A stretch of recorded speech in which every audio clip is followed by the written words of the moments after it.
Come see the Minolta 169.95. The Vectus S1 with 28 to 56 zoom at $449.95. And the Vectus 25 zoom for the low Ritz price of $269.95. Come see the future today at Ritz Camera Centers. KDK TV News for Kids' Sake. Thursday at 7:30. The Pennsylvania Lottery. Good evening. It's time for the live lottery drawings for Sunday, December 15th, 1996.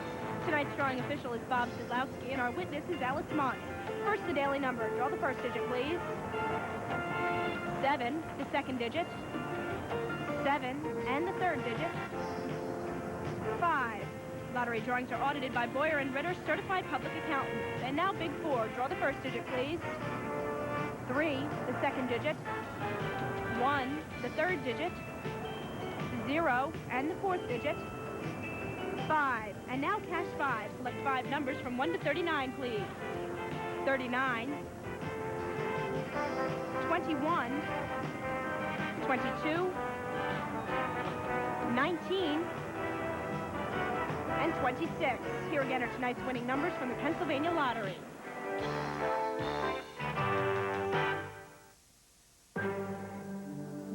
CBS, welcome home.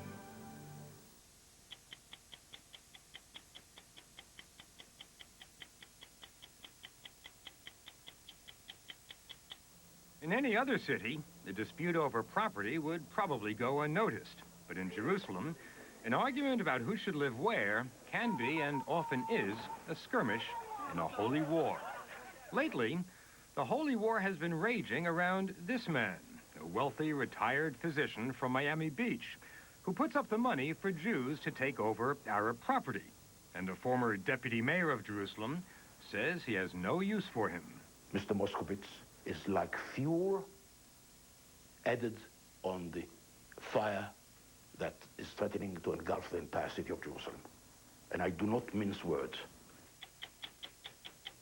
Besides being identical twins and two of the best photojournalists in the world, they are also each other's best friend and toughest competitor.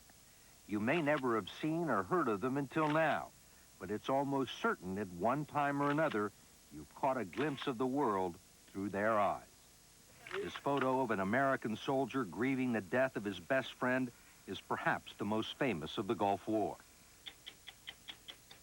It's been 8 years since Pan Am 103 blew up over Lockerbie, Scotland, and the FBI is still trying to get its hands on this man and this man, who they say planted the bomb that killed 270 people.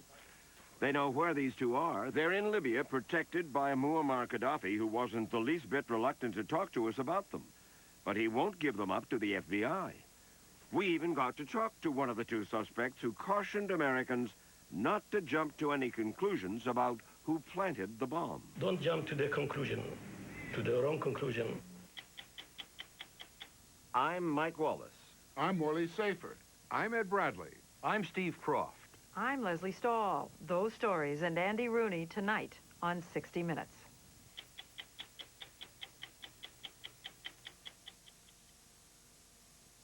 Hey, Santa, I need a great deal. This week at Sears, save $50 on this Kenmore upright with attachments and get a free canister vacuum. We're open at 8, closing late. Come see the merry side of Sears. We worry about too much TV. Eating too much candy. Too much cold medicine. We had no idea. Now, we've switched to Triaminic, so we only treat the symptoms they have. And there's no chance of side effects from unnecessary medicine. Triaminic lets you choose the right relief without the worry. To end Chrysler's best year ever, our best year-end sale ever. Right now, you can lease Chrysler Cirrus for $0 down, $269 a month, and only $544 due at signing. Chrysler LHS is just $359 a month. And Chrysler Concorde is yours for $0 down, $309 a month, and only $634 due at signing. Our best year-end sale ever. For a limited time only at your Chrysler dealer. What's new in your world? Bobby, any aspirin in there? Dad, didn't your doctor tell you to take Tylenol for your back, not aspirin? I take aspirin every day for my heart, don't I? Right. And didn't he say for you more aspirin could cause stomach irritation? Yeah. Aspirin for your heart, Dad. Tylenol for your pain. For patients on aspirin heart therapy, Tylenol is the pain reliever doctors recommend most for aches and pains. You're pretty smart. Yeah, I get that from Mom. A new year, a new network, a new champion. I was always a sucker for dress whites. Jag premieres Friday, January 3rd on CBS. Leading off tonight, Bob Simon on special assignment for 60 Minutes. Nowhere is the question of who has the right to live where more explosive than in Jerusalem. And nobody is more dedicated to keeping Jerusalem Jewish than a man who lives not in Israel, but 5,000 miles away in Miami Beach. Just this week, this American millionaire's project to build a Jewish apartment complex in the heart of an Arab neighborhood was approved by Jerusalem's planning board. In any other city, this would be a municipal dispute, and a minor one at that. But this is not any city. It is Jerusalem, which is the holy city. There are no municipal questions here, and there are no minor disputes. Every street is a road to salvation.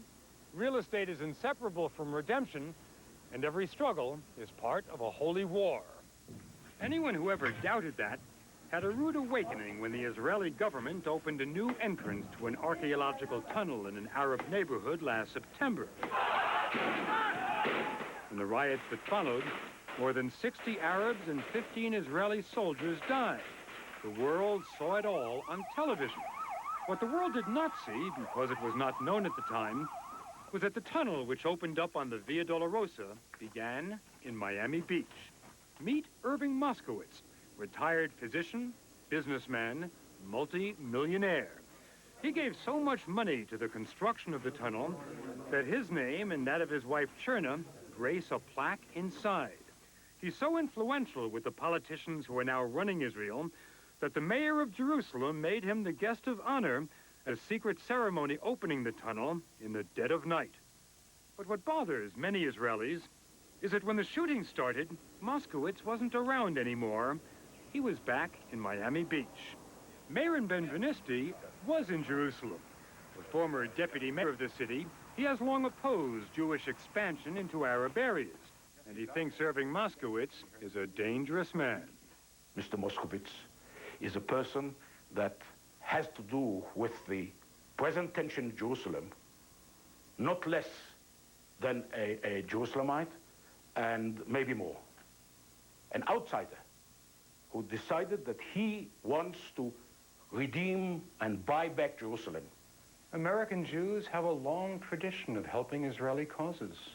The only thing I'm saying is he should know the price that ordinary people in this state and in the city are paying for his deeds. That's all.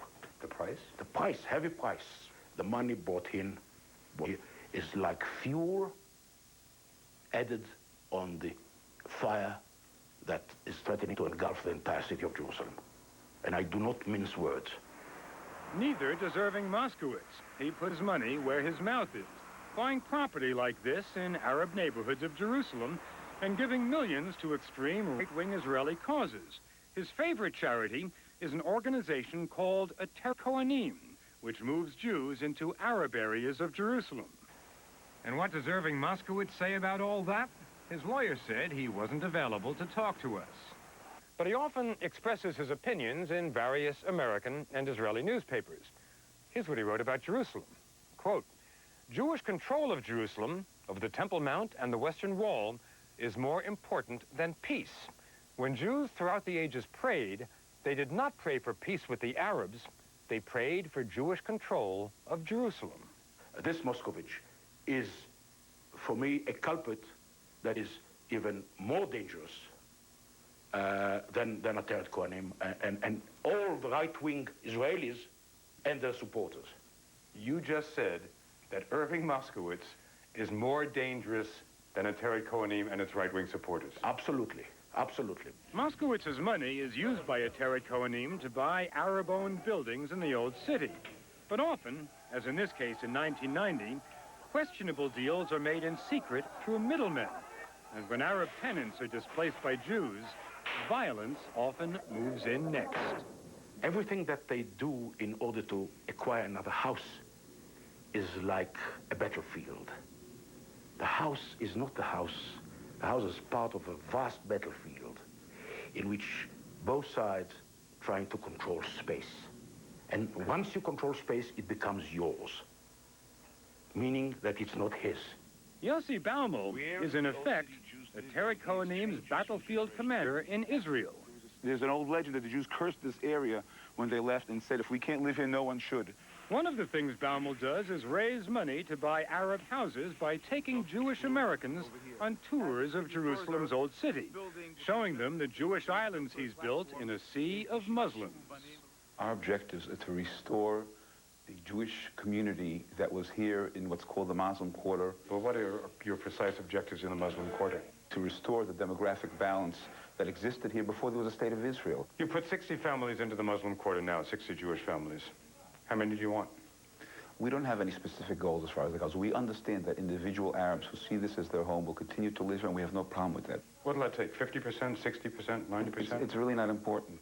The little that we've done till now has created a tremendous change here because people who walk the streets of the old city now see a Jewish presence and feel at home. But to Palestinians, these same cobblestone streets also feel like home. They oppose a Teret Kohanim, but are powerless to stop a group backed by the Israeli army and the Israeli courts. Just ask Jonathan Kutab, a Jerusalemite, a Palestinian activist, and a lawyer. How do Palestinians in the old city really feel when one of these Teret Kohanim families moves into their neighborhood? Well, they realize that that is not just a new neighbor with a different set of beliefs, that this is a person who is planted in their midst with the specific purpose of displacing and replacing them all. These are not just pleasant neighbors. Much of the money to pay for those homes in Jerusalem comes from this bingo parlor in Los Angeles. The bingo parlor is Irving Moskowitz's latest business venture. He made his fortune buying and selling hospitals in California. Moskowitz has set up his own personal foundation, which has given more than $2.3 million to American Friends of a Teret Kohanim, the group's fundraising arm, and millions more to other groups with similar convictions. No one at the New York headquarters of American Friends of a Teret Kohanim would talk to us. The closest we could get was Dov Heikind, a New York State Assemblyman from Brooklyn. He's tied to a Teret Kohanim politically and personally. His wife is a paid staff member, and Heikind strongly believes that Jews buying property in an Arab neighborhood is purely a question of civil rights. I think the Jews should be able to purchase anywhere. There shouldn't be anything called segregation. If Eskimos want to inhabit the so-called Muslim quarter, then Eskimos should be able to live there en masse. But Jonathan Kutab says Eskimos would have an easier time buying property in Jewish West Jerusalem than Palestinians. Let's say that you sold your house in the old city of Jerusalem and went to West Jerusalem to buy a house. What would happen? Well, actually, my family has a house in West Jerusalem, for which I still hold the deed. The apartment where my grandmother still has the key, which she locked in 1948. Double locked, she said. It's still there. In Jerusalem? In Jerusalem, in West Jerusalem. We don't have access to it. I don't understand. Haven't you tried to get your property back in the courts? You cannot, because these courts are not based on justice. They're based on law. And the text of the law is very clear. We are defined as absentees. Under Israeli law, property owned by Arab absentees is confiscated and usually given to Jews. The courts will acknowledge that this is the property of the Kutab family. It is registered in the name of Nazira Kustandi Kutab, who, under definition, is an absentee. We took Jonathan Kutab back to his old family home in what is now Jewish West Jerusalem. It's just a few blocks from his office in the Arab part of the city. It could be in another world. The Jewish family, which lives there now, much to Kutab's surprise, invited him in to visit, not to stay. I recognize this part when because... I got to this house, it was only this part, only this one. Everything else I built This myself. I know is new. So Jews from Morocco live in the Kutab family home today, and Arabs still live in countless homes once owned by Jews. This is the legacy and the heart of the Arab-Israeli conflict. Every time a Teret Kohanim moves Jews into an Arab neighborhood, it is waging one more battle in this war, a war fought today not with divisions, but with dollars. But the main support is not coming from me, it's for American taxpayers. Excuse me? Your government is supporting that friction and that violence. Yes, yours, because all the money that they get from their donors in the state is tax exempt in the United States. It's charitable. Where would a Teret Kohanim be without American money? Nowhere. Teret Kohanim without American money will be nowhere. They will just vanish. Look, a Teret Kohanim is buying property. That's what a Teret Kohanim does. Sure. Why should an American who contributes to a Teret Kohanim, which is involved in purchase of property, property speculation, why should his contribution be tax deductible? Well, I'm not an expert with the tax law of this country. Those who are supporting a Teret Kohanim are supporting the yeshiva and those yeshiva students to be able to have homes close by to the yeshiva. In fact, supporting a yeshiva or seminary is exactly what American Friends of a Teret Kohanim claims it's doing on the forms it files every year with the IRS justifying its tax-exempt status. But it sends a different message to potential contributors in the United States. It tells them its goal is to purchase and restore former Jewish properties in the Old City, to keep Jerusalem Jewish. We asked Sheldon Cohen, the former head of the IRS, about that. Does a Teret Kohanim deserve a tax-exempt status? If its purpose is to wrest Jerusalem from the Arabs, no. It can only qualify for its exemption and on the stated grounds that are in its application, and that is that it's a school of higher learning. So as soon as it gets into the political sphere of we want Jerusalem for the Jews as against certain portions of it being Arab, that's the political purpose, and I think that crosses the line. Therefore, it does not qualify for tax exempt. That would not qualify as a charitable purpose, that's correct. I mean, that may be their ideology, but it is neither religious nor educational. So at the dawn of a new millennium, the centuries-old struggle for the holy city is becoming a question for the IRS. But for Jews and Arabs, the conflict is what it always was, a war of stones. Every stone a statement, every stone carrying an unwritten label, Jewish, Christian, Muslim. Every stone staking a claim to be decided ultimately by investors, by politicians, or by soldiers.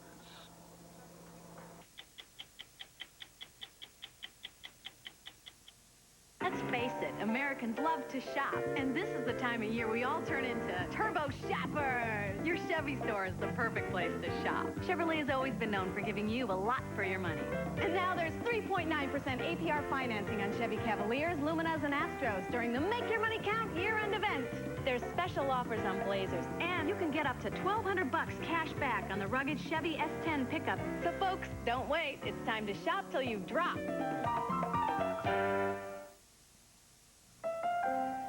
One day, a young designer decided he could change the very shape of the world. Could he be so brash, so bold, so utterly successful? He simply discovered a doorway to the world that in the blink of an eye let him travel farther, set his sights higher, and look in directions he never could before. He wasn't always so daring, but with FedEx, it's the way the world works.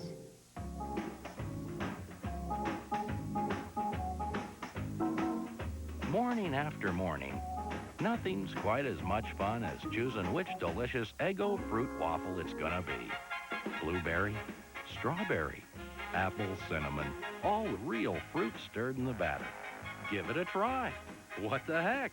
Bring a friend. Eggo fruit waffles. Hey, Lego my Eggo. Your Eggo. I love my Take Eggo. your pick.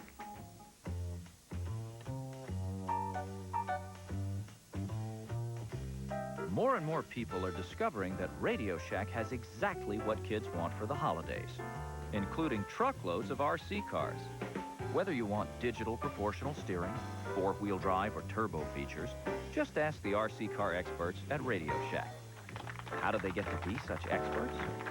They do homework.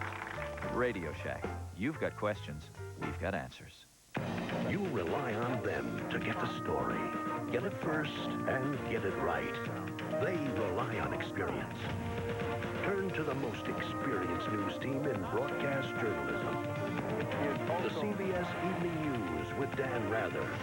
Experience you can trust. A time for truth. This life could come to an end. And a time for miracles. Don't die, James. Find hope for the holidays. Chicago Hope. Ho, ho, ho! CBS Monday.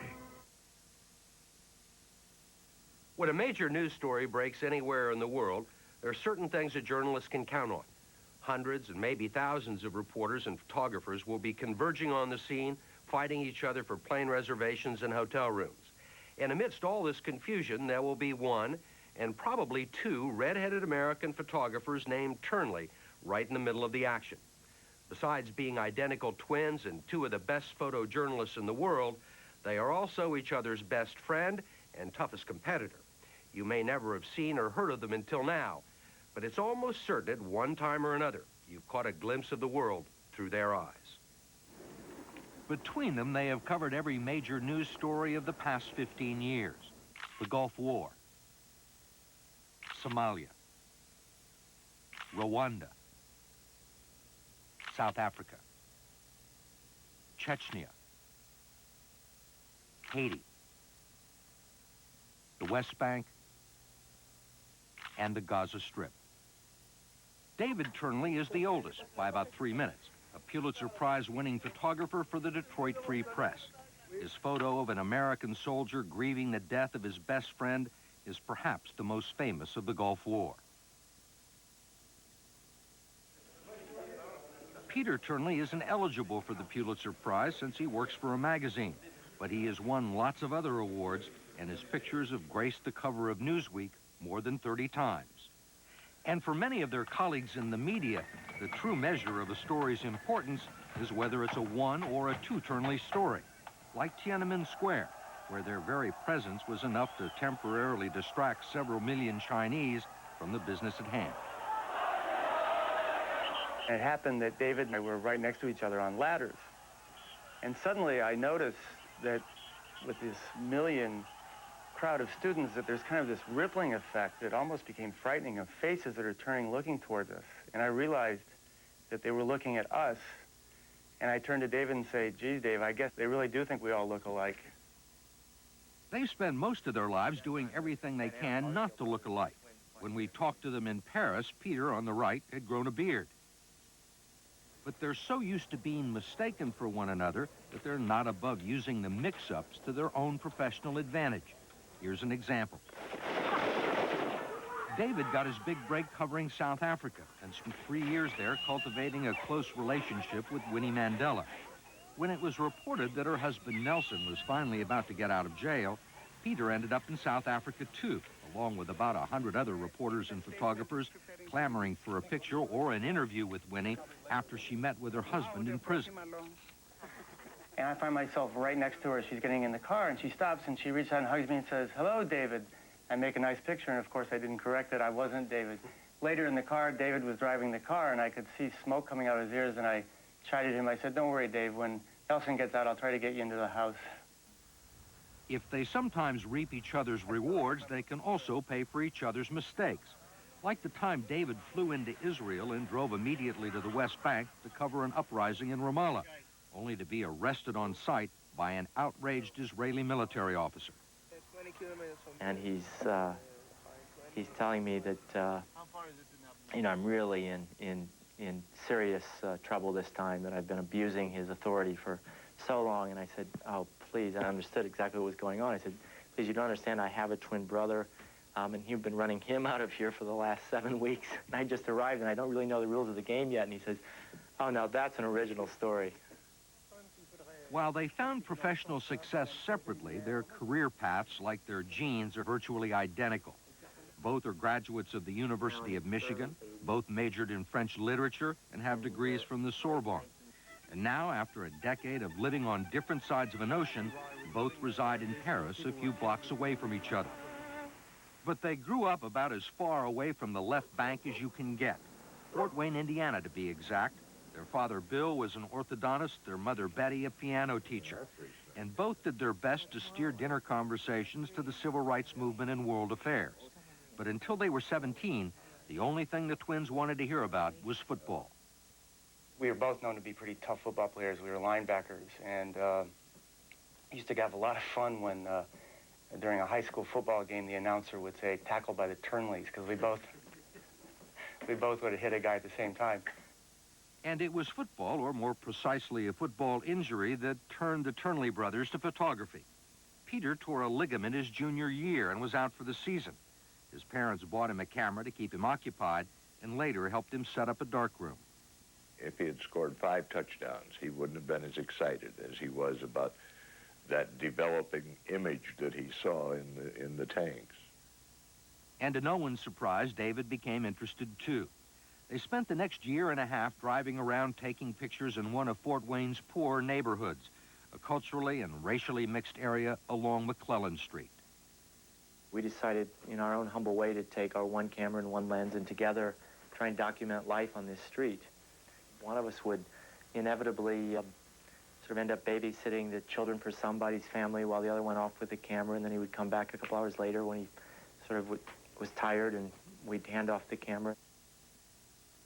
At the end of the year, everyone on McClellan Street had a photo album, and the Turnley brothers had a professional portfolio of their work. Without telling their parents, David took his first plane flight and began knocking on the doors of some of the top photo editors in New York, politely refusing to leave until they came out and looked at their work.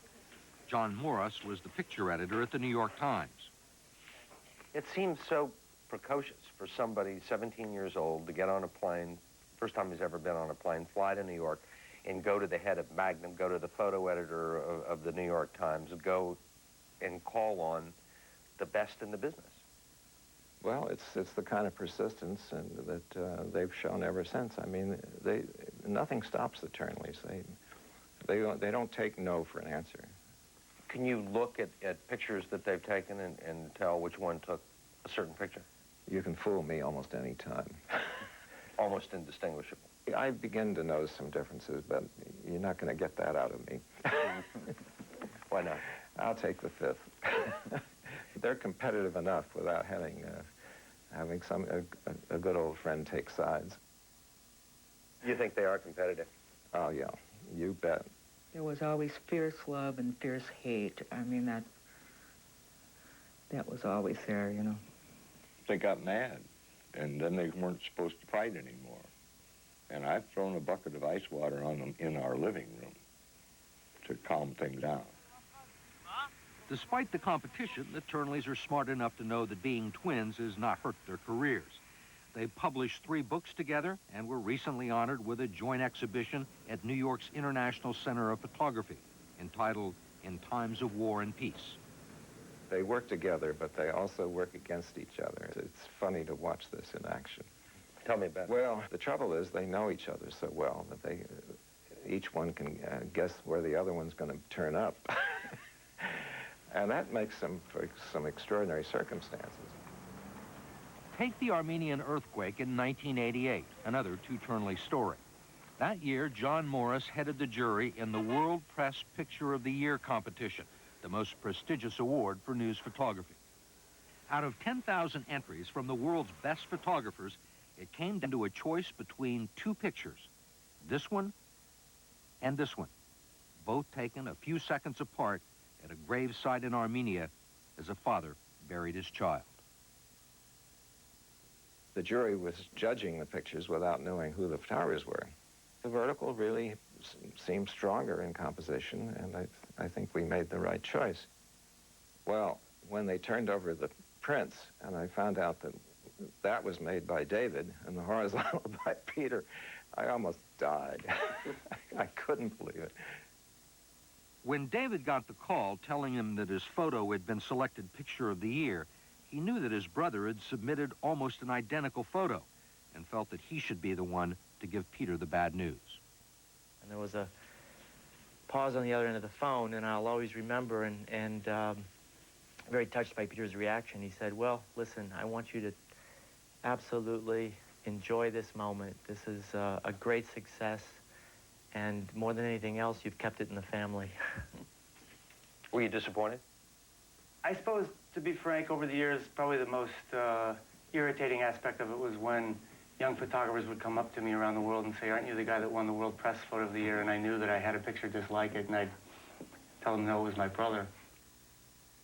It takes more than a sharp eye and technical ability to be among the world's best photojournalists. You have to know where to be and how to get there, preferably first. Name a place in the world where there's news going on and the Turnleys know the next scheduled flight and every overland route. Mort Rosenblum, a correspondent for the Associated Press in Europe, thought for sure that he and his photographer were going to get a major scoop in Somalia.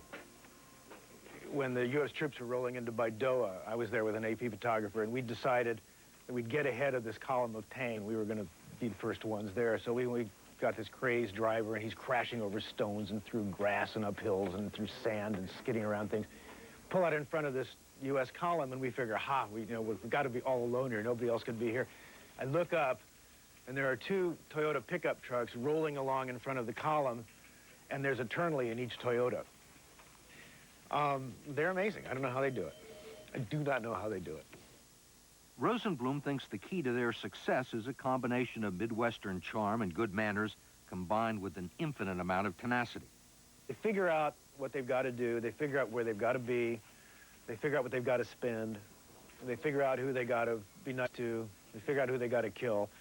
And then they just do it. Confronting war, famine, and human suffering on a regular basis is the most taxing part of the job. What keeps them going is the belief that their pictures can make a difference, that the world needs to know about the places they've been, and that photography is a voice to scream about everything they've seen. How emotionally involved do you get with what you're doing? I've been in the midst of, I think, some of the most difficult, dangerous situations you could imagine.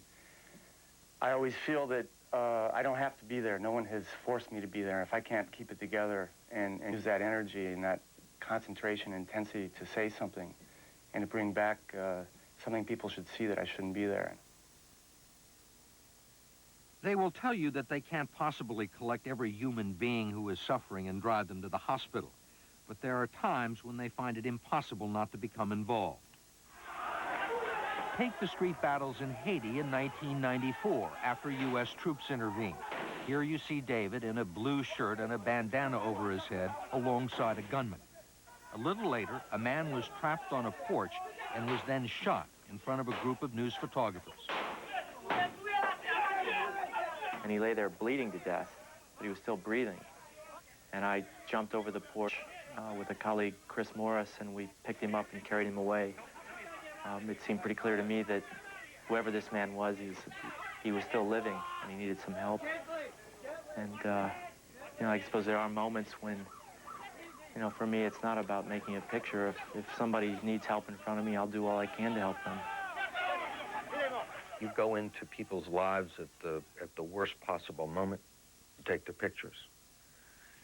Get on a plane or a helicopter, and you leave and go off somewhere else. Do you ever feel like you're exploiting people? Do you ever feel like, worry about exploiting people?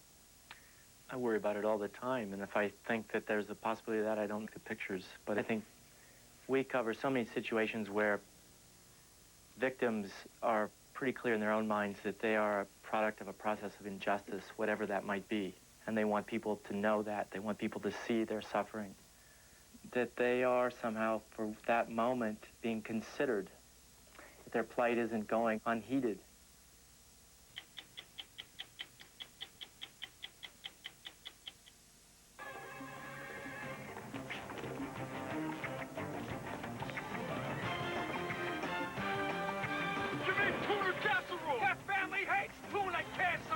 You got a client meeting at 4 and you better be there. You're not gonna wear that, are you? Hey, lady, you're out of Huggies. Life getting kind of complicated? Try the simple luxury of an Accord V6 sedan from Honda. This is your mutual fund portfolio. You may want to put in some aggressive growth funds, some balanced funds, maybe an international, and of course, lots of historically high performers. So you'll want to build your portfolio at Mutual Fund OneSource from Schwab. 600 funds, no loads. And the select list free when you call now, the way it should be.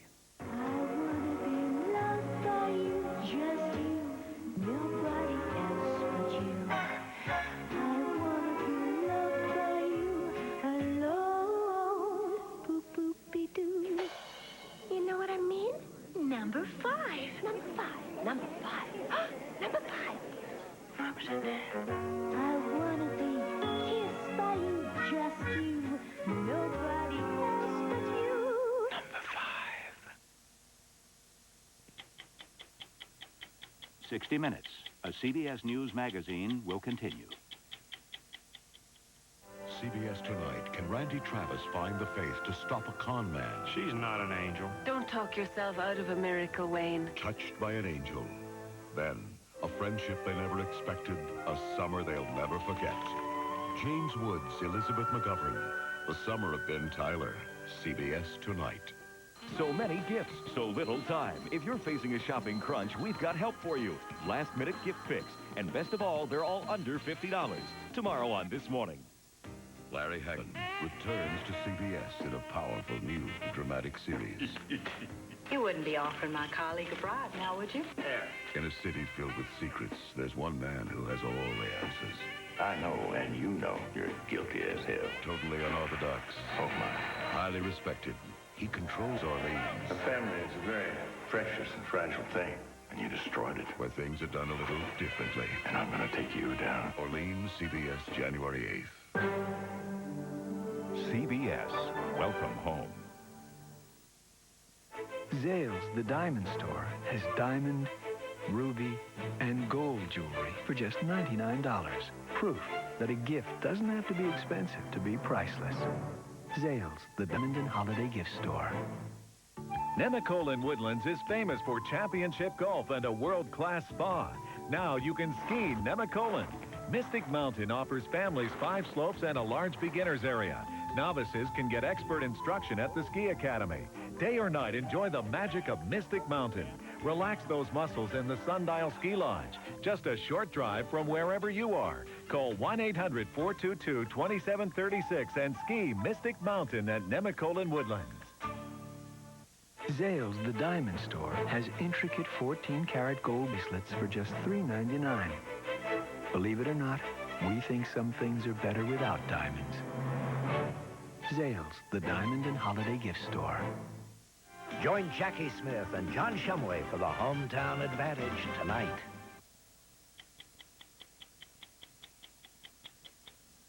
This week marks the 8th anniversary of the downing of Pan Am 103 over Lockerbie in Scotland.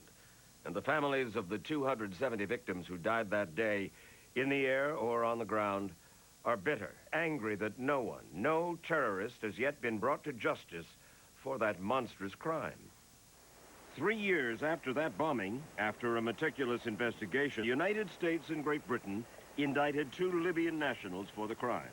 The UN demanded their extradition, and Libya refused. As a result, the UN imposed a complete international flight ban on Libya, and the U.S. froze an estimated $1 billion in Libyan assets in this country, and they've made it virtually impossible for American firms to do business in Libya. This is one of the 2 Libyans the U.S. government says blew up Pan Am 103. His name is Abdel Basit Ali Al-Megrahi. In Tripoli recently, he told us that he and the other Libyan accused, Lamin Khalifa Fima, are innocent of the charges against them. And I would like to say, don't jump to the conclusion, to the wrong conclusion, as once Mr. President Clinton, he mentioned that. Don't jump to the conclusion, maybe you would be wrong or something. Al-Megrahi and Fima are still on the FBI's top 10 list.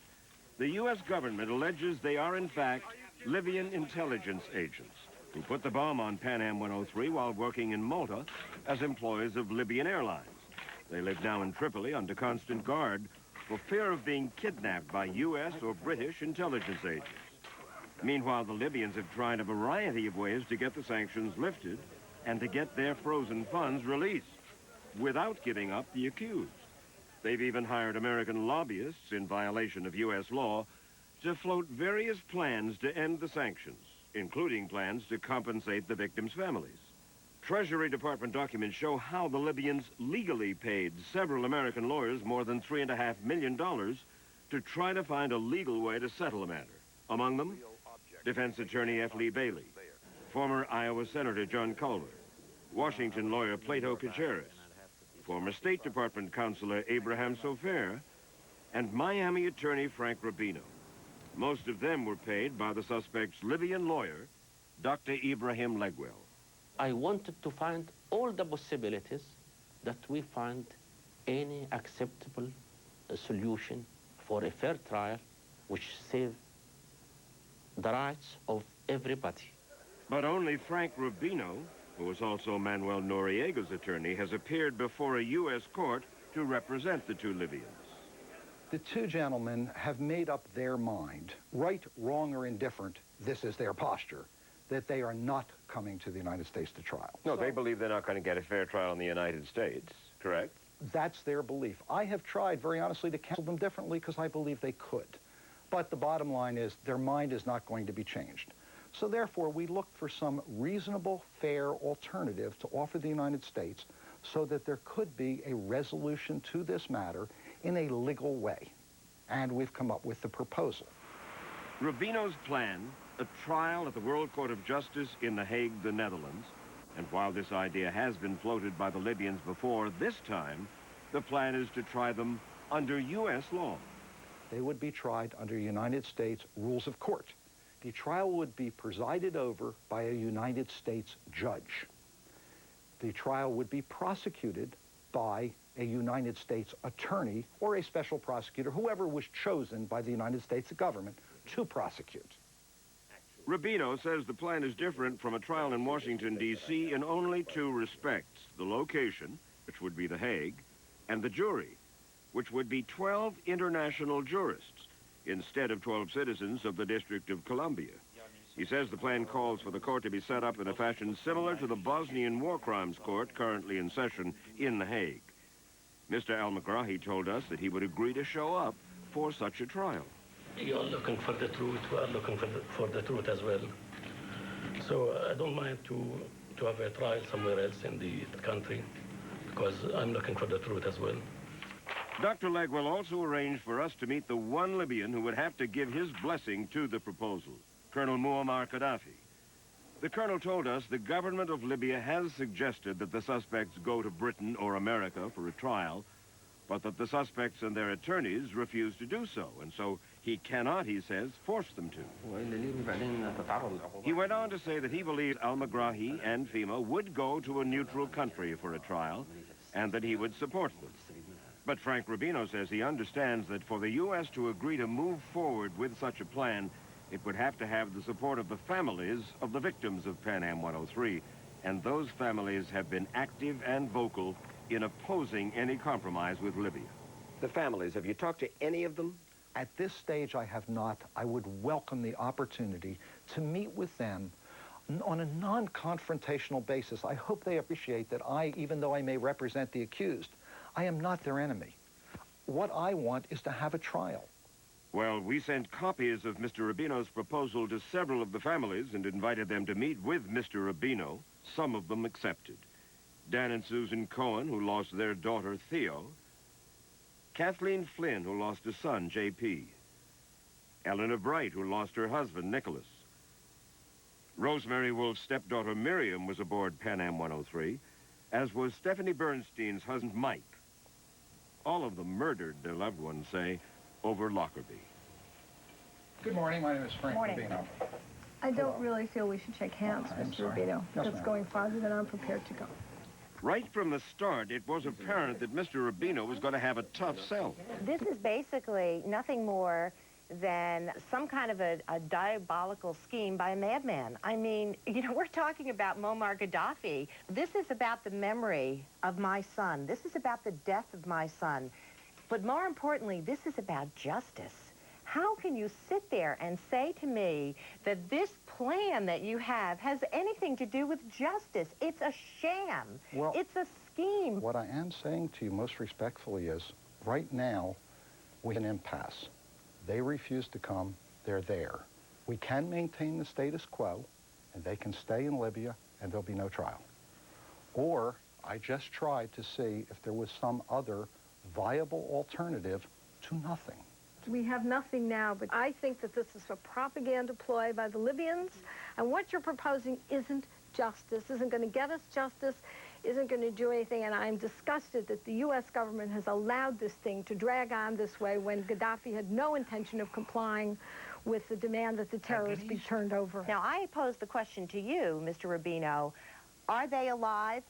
Are you in contact with them? First of all, I'm not an advocate of terrorism. Please understand that. I understand that. I'm not an advocate of blowing up airliners. I understand that. I am an American citizen, and hopefully I believe to be a good one. With respect to your question as to the two accused, I have last seen them approximately 8 months ago. Then we played for the families the tape of Mr. Al-Megrahi's comments that we'd shot just a few weeks ago. You're looking for the truth. We're looking for the truth as well. Well, it's obvious that he's giving the party line. He's an intelligence officer, or he was, in the Libyan government with very strong ties to Gaddafi. This is the party line. Well, let me put it this way. There are no tears in this group for this person. And the, I think the message is you can see it's pretty clear here that in 8 years, our anger has not abated one little bit. And this isn't the first time we've been approached in various ways. We've had all kinds of approaches, attempts to bribe us into coming out for international trials. Wait. Lift the sanctions. Wait, let me understand. Who tried to bribe the families? There were two former representatives of the Reagan administration who were hired to try to convince the families to go to a meeting in Europe, meet the Libyans along with some congressmen to try to get a negotiated settlement for a trial. What was the offer? The offer was a compensation offer to try to change the venue. And this has... $1 million a family, as I recall. Yes. That $1 million offer, which the families rejected, calling it blood money, was made on behalf of a Seattle businessman who wanted the sanctions lifted so he could continue to do business in Libya. The families told us it was one of many such contacts by Americans working with and sometimes for Libya. The sanctions prohibit Americans from taking a dime from Libya unless a waiver has been granted from the Treasury Department.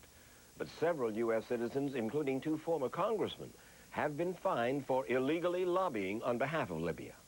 So if you find it hard to understand our anger today, it's because of the background of, of all of this that has occurred.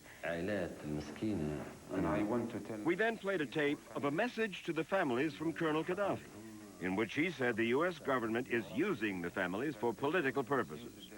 The U.S. knows that Libya did not plant the bomb, the colonel says, but wants to put Libya in the dock for political reasons. He's lucky that the United States government has put him in the dock. It's only because he's had 2 successive weak administrations that he's sitting there now, and that the defendants are sitting there now. Yeah, our government has done nothing for 8 years, and that's why he's able to say that. Mrs. Cohen, you've suggested military action. Absolutely. Take out their oil wells, let's say. Whatever. I'm not a general, but something along that line. The chances of these 2 individuals coming to trial in the United States, I think that you'll agree, are very small. So, as far as you are concerned, you would just like this thing not to be brought to any kind of closure. They will never go on trial. You will never receive that kind of satisfaction of justice being done. What is it that will satisfy you, barring extradition? We want to see the countries that did this punished. We want to do that also because we feel that will help to fight terrorism, that they know they can't get away with just killing Americans and play games for years and they're safe. Why should these 2 men be allowed to undergo a trial where essentially they, or they through you, are setting it up the way they want it to be set up and run the way they want it to be run? By this time, it was apparent to Mr. Rubino that the families were hostile both to his plan and to him. For some reason, you seem to think that I am either a cheerleader for the Libyan government, a spokesman for Muammar Gaddafi, or an anti-American citizen, none of which I am. But you're taking their money. Murder? Finally, Stephanie Bernstein spoke for them all when she said the Libyans simply want to unlock the $1 billion in their frozen assets in the U.S. and go back to doing business as usual. They want it to be swept under the rug so that they can go back to selling their oil and so the sanctions can be lifted. And where is the justice? Wait a second. Where is the justice for my husband, for Theodora Cohn, for Mr. Bright, for J.P. Flynn, for Miriam Wolf, and for the 270 people who were murdered? Where is the justice for them in this? A footnote. It's not just the families who have now turned down Rubino-Libya plan. A U.S. government spokesman has told us that as far as Washington is concerned, the plan is a non-starter.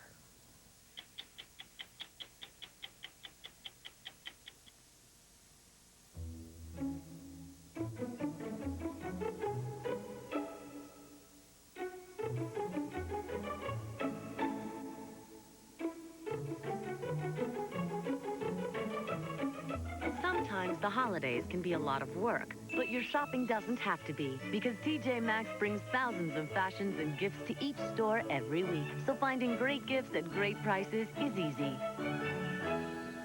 It's just wrapping them that's hard. No matter what kind of call your business makes, AT&T stands behind it. This is the most powerful communications network in the world. And if your call ever runs into trouble, the network sends you around it. Or if a cable gets cut, it won't affect you. No other network handles so much business, and no other network guarantees all of it. Only AT&T stands behind every kind of call your business makes. Where does your phone company stand? AT&T, for the life of your business. Okay, done and printed. No. Come back. Sir, Wausau's here. Send them in, please. Sir, the people from Wausau are here. Send them in. What? Sir. Come in. At least there's one thing you can depend on in business. The business insurance experts from Wausau. The policy's already in place. Oh, great. You're ready to quit. Great. Now, which patch? Single strength Nicotrol? But that means one single step. If you're not comfortable with that, you may want Nicoderm CQ. CQ's a 3-strength program. You start with the highest strength and gradually step down till you free yourself of nicotine. And gradual is the method doctors and pharmacists prefer. Nicoderm CQ. The power to calm, the power to comfort, the power to quit successfully.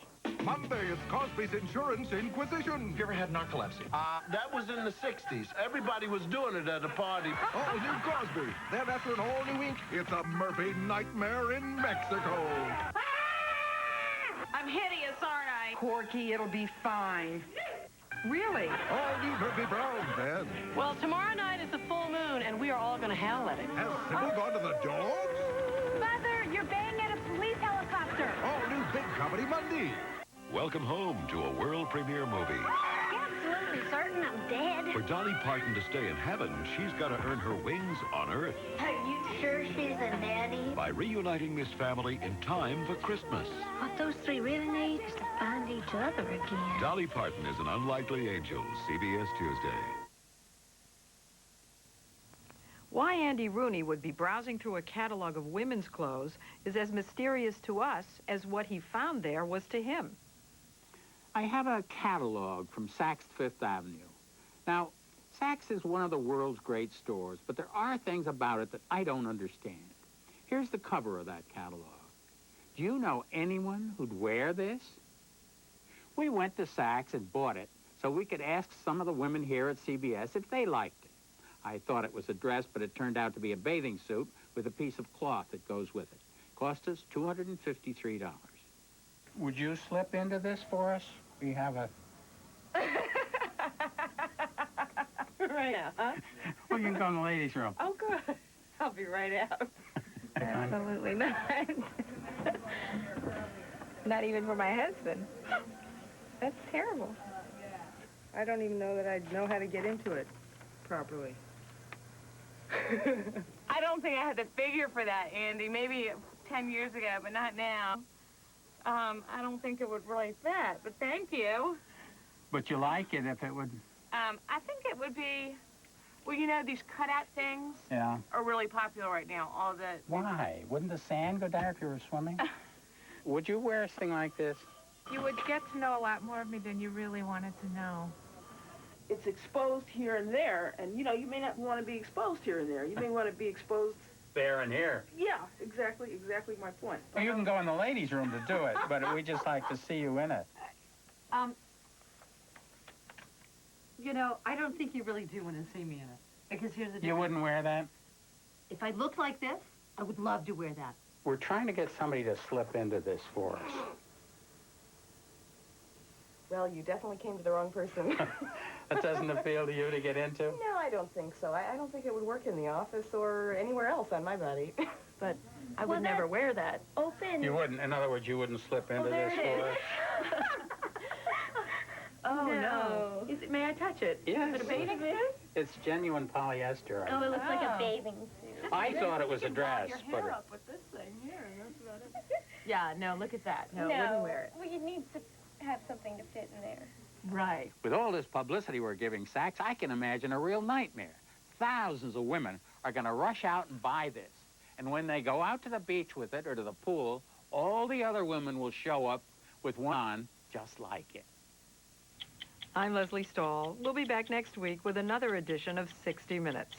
Here's Dan Rather with a look at tomorrow's evening news. Imagine 24 years in jail for a crime you didn't commit. It may have happened to Geronimo Pratt. His lawyer back then, Johnny Cochran. This is a stain on the system of justice in America. New evidence seen exclusively by CBS News could free him. The story on tomorrow's CBS Evening News. Just because something hasn't been done before, does that mean it can't be done?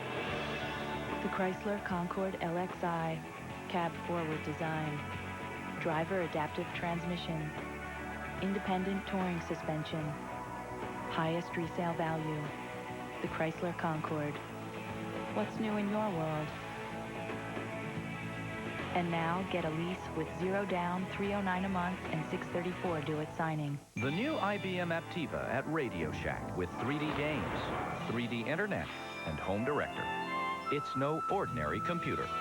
No ordinary computer can make your home look lived in. No ordinary computer is as thoughtful and so nice to come home to. And the IBM Aptiva with Home Director is only available at Radio Shack. It's no ordinary computer. And with special financing, it's no ordinary deal. Radio Shack. You've got questions, we've got answers. To me, wisdom means having the wealth of experience that would enable one to see beyond the obvious. Wisdom comes from insight.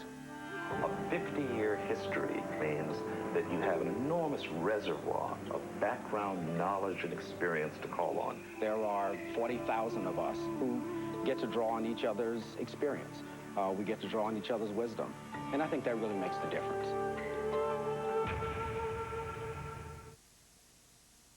CBS Next. Can Randy Travis find the faith to stop a con man? She's not an angel. Don't talk yourself out of a miracle, Wayne. Touched by an angel. Then, a friendship they never expected, a summer they'll never forget. James Woods, Elizabeth McGovern. The Summer of Ben Tyler. CBS Tonight. To the pursuit of justice, they will devote their lives. For the sake of America, they will fight for the truth.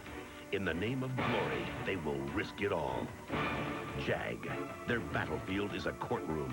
Charge if and when we have evidence. New year, new network, new champion.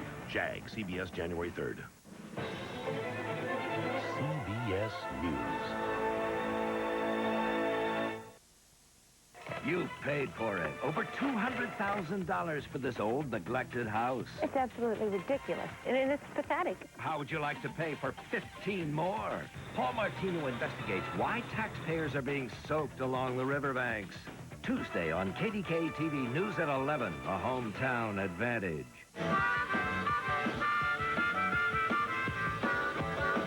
Happy holidays from KDKA, the hometown advantage. We're stringing lights for this warm winter night. Fill the house with cheer, we're so glad you're here. Come home on a CBS night.